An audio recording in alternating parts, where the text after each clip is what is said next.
you might think that the world is no longer as unified as was perhaps, let's say, 10 years ago. But through this BRICS platform, I think we're forging ahead with inclusivity. We are really happy about the announcements, and we congratulate all the new countries joining the BRICS. There could be more ideas and more resources for the group. We're actually experiencing an historic moment. Collaboration, mutuality, trust, respect for each other, any time of day, it is the direction to go. Why do you think more and more countries want to join BRICS? If there's fairness, if there's a win-win situation, it's a win-win benefits from BRICS. There's no big brother, big sister in BRICS. What are the big brothers?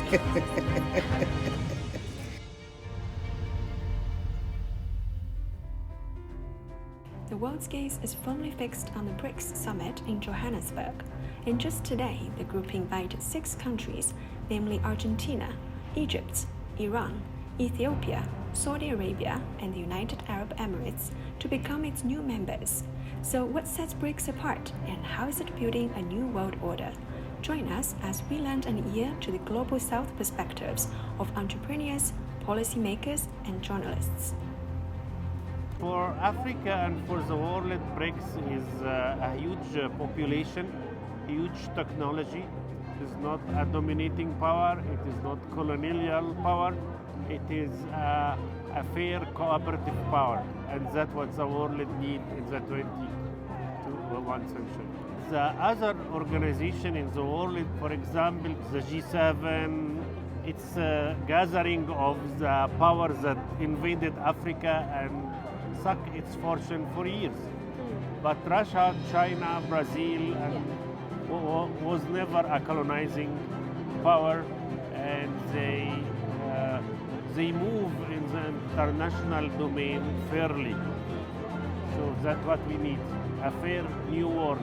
I think what sets us apart from the old powers is the fact that we're very inclusive. And when you're inclusive, I think growth will actually be fast-tracked at a global level. I think what really inspired me, how they planted the seed 10 years back of the countries to work together and how far they have come. I'm so proud to be with BRICS. Nobody was sure, is it going to work? So, why do you think BRICS succeeded? Because why it's strong countries with strong leaders. And I mean, people are committed. We have to hold to the values that have been established by the current BRICS. The ethos, most importantly, is going to be what differentiates BRICS from G7. the Western G7. Yes, exactly. Where do you see BRICS is headed to? Maybe a 50 country in 3 years, and then we can change the world. We want to go outside the dominating current currency of the dollar and the euro, because they make economic sanctions by themselves on whatever they don't like. We need a really democratic world, not only politically but economically. If you look at the current de-dollarization campaign, the horse has bolted. For a long time, the Americans unilaterally imposed sanctions on countries for merely disagreeing with them, for implementing different foreign policies. The BRICS countries are also tired of a neo-colonial agenda and a liberal democratic agenda which the US and its Western proxies are trying to impose. I think this summit will be a landmark with the more emerging economies, with more global South countries joining the club. BRICS will have more weight, not only in economics, but also in its voice. How significant do you think an expanded BRICS will be to the global order? Very significant. I think there's a moment in history that presents itself. This is the moment in history.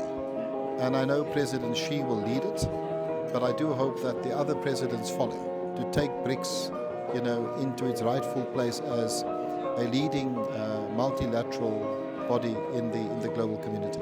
Do you consider China in general a source of confidence or strength? There's a new template in terms of how you take challenges and convert them to opportunities. And I think China is a perfect example for that. The Africans trust China a lot, more than the Western powers. And to be quite fair to them, I don't think it's only the Africans. I would say the majority of the world, especially the global south, they trust China more than they do the Americans. This is BRICS. This is your Brazil, Russia, India, China, and South Africa, together with the others. And I thank whoever is involved with the organizing of this summit. I salute you.